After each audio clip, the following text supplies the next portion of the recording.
Hello, my name's Chris, and I'm going to be your video guide to walk through the process of how to customize your IP address of your electronic displays EDV111 LED sign. And if you haven't done so already, I encourage you to obtain or download the manual from the website, and it's basically the EDI EDV11 Allen Bradley AOI manual. And we're going to need some supplies here. So there should be a programming cable that should come with your sign that is a DB9 to a RJ11 phone jack connector on here. And then we're also going to need a couple of files, and we've got these linked up in the manual here, but here's the website link to go to HMS's website to download the Anybus Configuration Manager software. And then we'll also need the electronic displays CFG file. Now at the time of this video we're using version 1.1 in here. But basically this CFG file is what has the IP address information to configure your sign.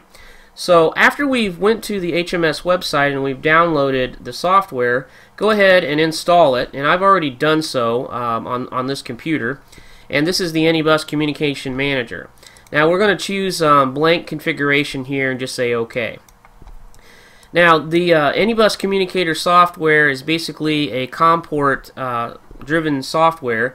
So on my machine here, I basically have a real COM port. I'm sort of lucky. I still have the legacy COM port on this laptop, and I am going to basically use COM1. Now if you're not as fortunate as I am, you can right click on my computer here if you have Windows XP and go to Properties and then bring up Hardware and Device Manager.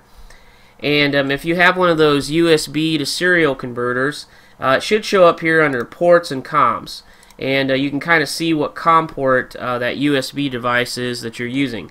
So in my case, I am using COM1, so that's going to be okay. And then now I'm going to go ahead and plug in my programming port. So I'm going to go over to my Anybus communicator. And in this case, I just have my Anybus communicator exposed where we can see it. But there may be a port or a connection on the sign in the future.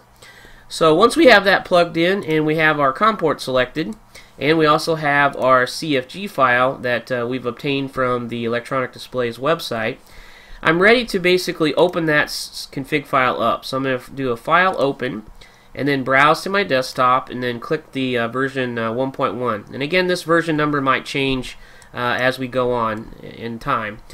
But right now, this is the configurations file for the communicator, and this is how it basically communicates to the PLC and also exchanges the data into ASCII. So in this case, we have set a default IP address of 192.168.1.11. If you should so choose, you can change this IP address to your IP scheme to your liking. So this is where you would do that now. Now in this case, I'm going to leave it as default, and then if I do change it though, I would want to do a file save as and just only change the IP address, the gateway, and the subnet mask. Make sure that you don't change any other settings in here because these have been specifically formatted to communicate between the PLC and our LED sign. Okay, so once you've got this configuration set, the next thing that we're going to do is we're just going to click on Connect here.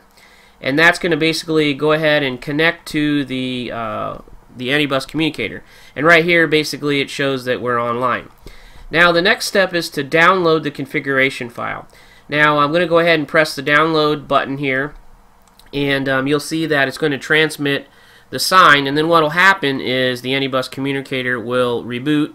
And you'll see the LEDs on the front panel reset and go through a cycle and then eventually come back to a running ready state on that. So if we did have the Anybus communicator already configured to the PLC, we would be able to monitor some of that information. Basically, we see the binary information coming from the PLC in its memory area here. But that's really irrelevant to the configuration, but just some information that's kind of handy to know. So it's as simple as that, changing our IP address, going online, and downloading it. Once we've done that, our Anybus communicator should be ready to go as far as the Ethernet portion. and we can go ahead and disconnect and then close down the software. Now, if we want to test that, we need to make sure that we are in fact talking to the Anybus communicator, and in order to do that, our network computer needs to be on the same subnet.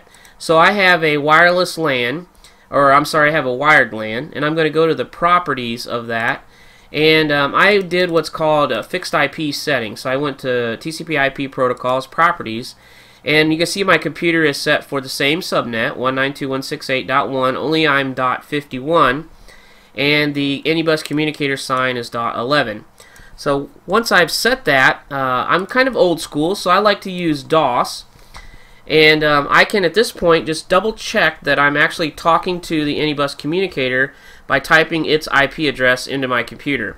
So once I do a ping process here, I can verify that my computer is in fact talking to the Anybus communicator.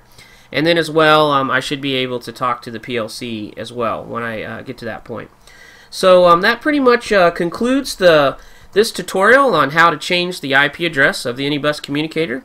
And again, this is Chris. Thanks for watching this little tutorial series.